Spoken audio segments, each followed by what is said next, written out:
بسم اللہ الرحمن الرحیم۔ انفرٹیلٹی یوٹیوب چینل سے آپ کی خدمت میں حاضر ہوں۔ ہومیوپیتھک طریقہ علاج کے حوالے سے سکن کے جتنے بھی کیسز ہوتے ہیں ان کا بہترین علاج کیا جا سکتا ہے۔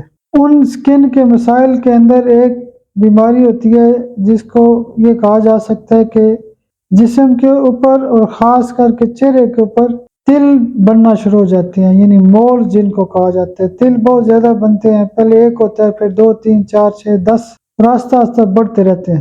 تو جو بھی بندہ اس کا شکار ہوتا ہے، خاص کر کے خواتین تل بڑھنے کی بیماری سے بہت پریشان ہوتی ہیں اور ان کا چونکہ چہرہ خراب ہو رہا ہوتا ہے، تو اس میں ایک دوائی ہوتی ہے ریڈیم 30۔ ریڈیم 30 کی ایک آدھ خوراک جو ہے وہ 1 2 3 دن کے بعد ایک ڈوز روزانہ استعمال کی جا سکتی ہے۔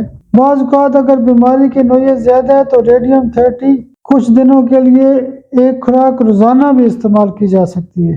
جو میڈیسن کی ریپیٹیشن ہوتی ہے یا اس کا جو استعمال کرنا ہوتا ہے وہ کیس کی نوعیت کے مطابق ضرور ہوتا ہے۔ بہتر یہ ہے کہ آپ کچھ دن ریڈیم 30 روزانہ استعمال کریں اور کیس کی نوعیت کے مطابق اس کو بند کر دیں۔ یہ مولز کے حوالے سے بہت اچھی دوائی ہے۔ اور بھی کچھ دوائیاں ہوتی ہیں لیکن ہم نقطے کی بات میں وہ دوائی بتاتے ہیں جو مرکزی کردار ادا کرتی ہے۔ انشاءاللہ بانجھ پن کے حوالے سے یا جنرل پریکٹس کے حوالے سے یا نقطے کی بات کے حوالے سے انشاءاللہ ہم اس چینل کے اوپر بات کرتے رہیں گے۔ بہت شکریہ، بہت شکریہ، بہت شکریہ۔